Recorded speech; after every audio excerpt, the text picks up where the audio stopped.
I'm Rachel, and also known as Rosina. That was my official name on passports, but everybody knows me as Rachel. We had a pretty village, a river running through. In the summer we were swimming in the river, and the winter it was iced over and we would skate over it.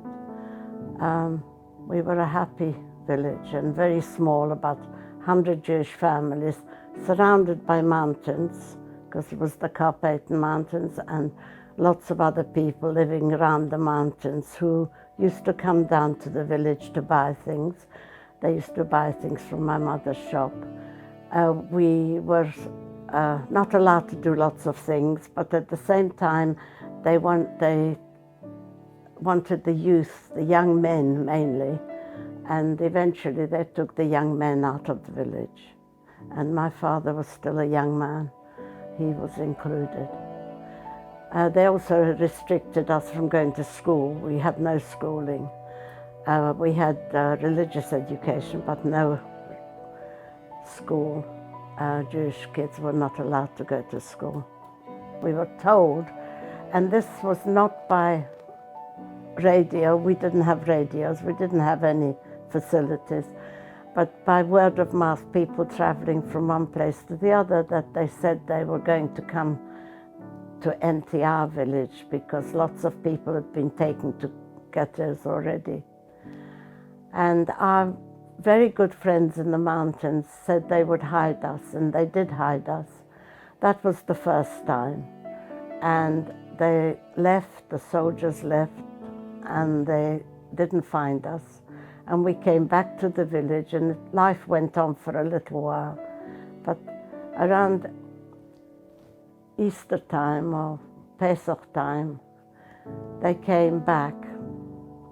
And although we were hidden again, the people had to give us up because they were threatened. They threatened they would be killed if they didn't give up the Jews. So they gave up. They said, you've got to come out of hiding. And the whole lot, all of us, came out to the village back.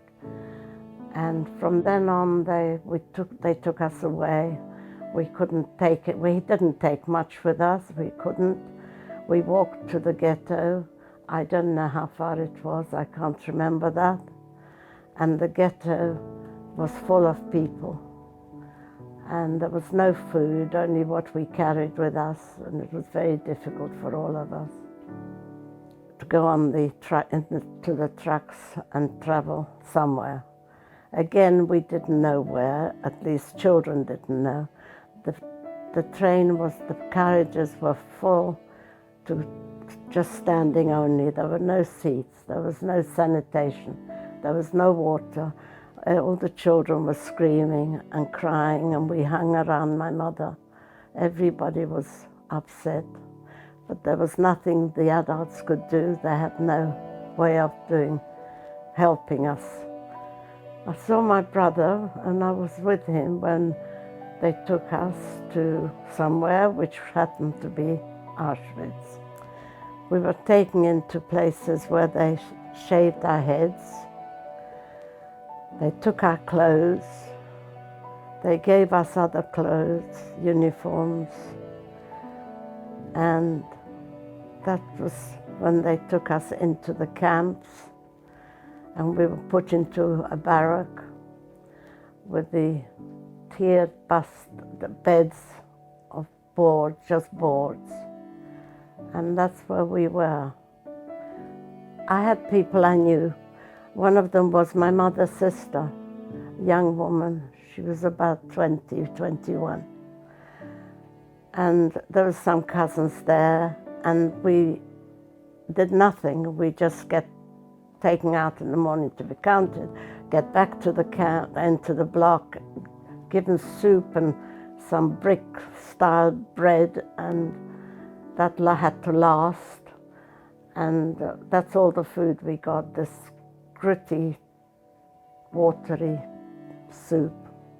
We could see men in the next camp, but I didn't see my brother. Never saw my brother. And then it was our turn, and we were marched out of the camp. and we didn't know where we were going. And it took days and nights and cold. It was autumn, it was cold, we were scantily dressed, we had no proper shoes or walking boots. We walked without food. Even the guards were starving by this time. I think they were being neglected. We marched for days and nights and days and nights. And then we found that we were in Belsen. And there I found my mother's sister. She was there, but she wasn't well by then. She died, and they threw her on the heap.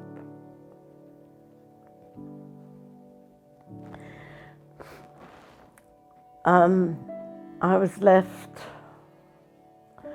very weak. We were all weak. We had nothing. The guards had given up. There was no kitchen. There was nobody there. And we were just abandoned, really. And then a week after my aunt died, she died a week before liberation. And she didn't see the soldiers coming in, and we were liberated by the British. They looked after us, the nurses. Some people had to have their hair cut off again because we'd had grown hair by then. And some people, they just sat and deloused us. They used their combs and they used everything they could to save us having our hair cut. They were excellent looking after us, and they got us to some sort of humans, looking again like humans.